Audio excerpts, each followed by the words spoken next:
ہاں، پرندے بکثرت نظر آ رہے تھے جو برگد کی شاخوں پر پھدک رہے تھے، ادھر سے ادھر پرواز کر رہے تھے، زمین پر بکھرے پتھروں پر بیٹھے ہوئے تھے۔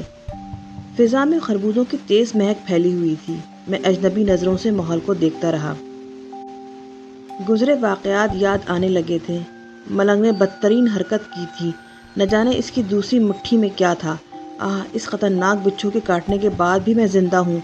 شدت تکلیف میں شاید مزار شریف سے دوڑتا ہوا بہت دور نکل آیا تھا، ورنہ وہ آس پاس ضرور نظر آ جاتا۔ یہ تو آبادی سے دور کوئی ویران جگہ تھی، نہ جانے کون سی جگہ ہے، اور میں اس سے کتنا دور نکل آیا ہوں۔ ہاتھ میں اب تکلیف نہیں تھی۔ اس انگلی کو دیکھا جس میں بچھو نے کاٹا تھا۔ انگلی پر تو کوئی نشان نہیں تھا، لیکن کچھ اور نظر آیا، اور جو نظر آیا اس نے ایک بار پھر دیوانہ کر دیا۔ کوڑ میرے پورے بدن پہ پھیل چکا تھا، ہاتھ پاؤں کی شکل بدلتی جا رہی تھی، انگلیاں اور ہتھیلی خون اور پیپ سے بھری ہوئی تھی، مگر اس وقت ان زخموں پر کھرن نظر آ رہے تھے، کالے کالے کھرن جیسے زخم اچانک سوکھ گئے۔ میرے زخم ٹھیک ہو گئے تھے، میرا کوڑ سوکھ رہا تھا۔ کسی کے الفاظ یاد آئے، زہر زہر کا تریاق ہوتا ہے۔ کالے پہاڑی بچھو کے زہر نے مجھے کوڑ سے نجات دلا دی تھی۔ دیوانوں کی طرح بدن کے ایک ایک حصے کو دیکھنے لگا، سب جگہ خاک سی اڑ رہی تھی۔ میں ٹھیک ہو گیا تھا، دل عقیدت سے بھر گیا، میری لگن رنگ لائی تھی، چشمہ فیض سے مجھے صحت ملی تھی۔ میں ٹھیک ہو گیا تھا، میں ٹھیک ہو گیا تھا۔ بے اختیار دل بھر آیا، آنسو بہے، پھر ہچکیاں سی بن گئیں۔ مجھے یوں لگا جیسے روٹھی ہوئی ماں نے اچانک مجھے بھینچ کر آغوش میں لے لیا ہو۔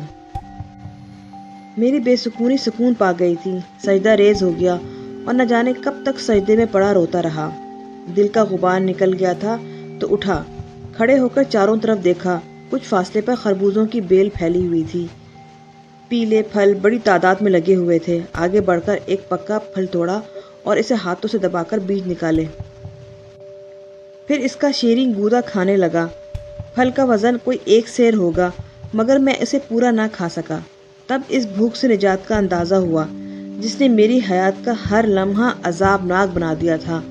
خوشیاں رگ رگ سے پھوٹ رہی تھیں۔ اس ویرانے میں مجھے خوشیوں کا جو خزانہ حاصل ہوا تھا وہ سنبھالے نہ سنبھالا جا رہا تھا۔ میں فرط مسرت سے بے خود ہوا جا رہا تھا۔ سمجھ میں نہیں آ رہا تھا کہ اس مسرت کا اظہار کیسے کروں۔ بہت دیر تک وہاں بیٹھا رہا، پھر اٹھ کھڑا ہوا۔ یہاں کب تک رک سکتا تھا؟ کوئی منزل نہیں تھی، بس سفر کر رہا تھا۔ تھک جاتا تو قیام کر لیتا، جو مل جاتا اللہ کا شکر ادا کر کے کھا لیتا۔ سنگلاخ چٹانیں، ناہموار میدان، خوفناک گھاٹیاں۔ ایک قافلے کو دیکھا، آگے بڑھ کر پوچھا، کہاں جا رہے ہو بھائی؟ کون سی جگہ ہے یہ؟ گنجن پوری، اجمیر شریف جا رہے ہیں خواجہ نگری۔ دل تڑپ گیا۔ خواجہ غریب نواز، مظلوموں کے ہمدرد، قافلے کے پیچھے چل پڑا۔ چمبل گھاٹی سے گزرا۔ یہاں رانا سانگا سے لے کر مان سنگھ، ہری چند ہاڑا اور پھولن دیوی کی کہانیاں بکھری ہوئی تھیں۔ ان علاقوں سے قافلہ بخیر و خوبی گزر گیا۔ خواجہ کے متوالوں کو کیا پریشانی ہوتی؟ پھر قافلہ دریائے فیض پہنچ گیا۔ تارا گڑھ کی بلندیاں نظر آئیں، پسیوں میں عقیدت مندوں کے ٹھکانے نظر آ رہے تھے۔ میں نے بھی ایک ٹھکانہ بنا لیا اور سنگلاخ زمین پر لیٹ گیا۔ دل عقیدت سے سرشار تھا، کچھ سنوائی ہو رہی تھی۔ خواجہ کے حضور پہنچ گیا تھا۔ اس جان لیوا بھوک سے نجات مل گئی تھی۔ سہانی رات بکھری ہوئی تھی، بہت دور مزار مقدس روشنیوں سے جگمگا رہا تھا۔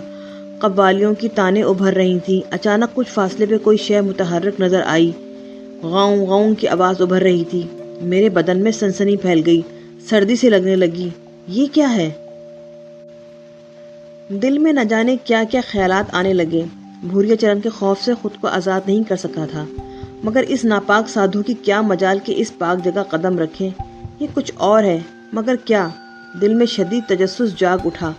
وہ بدبو جو فضا میں پھیلی ہوئی تھی اب سمجھ میں آنے لگی تھی۔ یہ سڑے گلے پھلوں کی بدبو تھی۔ دن میں اس جگہ پھل فروش ٹھیلے لگائے ہوئے تھے، گلے ہوئے پھل وہ یہیں پھینک گئے تھے، اور یہ بو انہی میں سے اٹھ رہی تھی۔ اور وہ متحرک شے ممکن ہے کوئی چوپایا ہو جو اس وقت یہ پھل کھا رہا ہو۔ اپنے ذہن میں یہ معمہ اس طرح حل کر لیا۔ ممکن تھا اس طرف سے لاپرواہ ہو جاتا، لیکن ذہن تحقیق کا عادی ہو گیا تھا۔ سوچا قریب جا کر دیکھوں، اور قدم آگے بڑھ گئے۔ میرے خیال کی تصدیق ہو گئی۔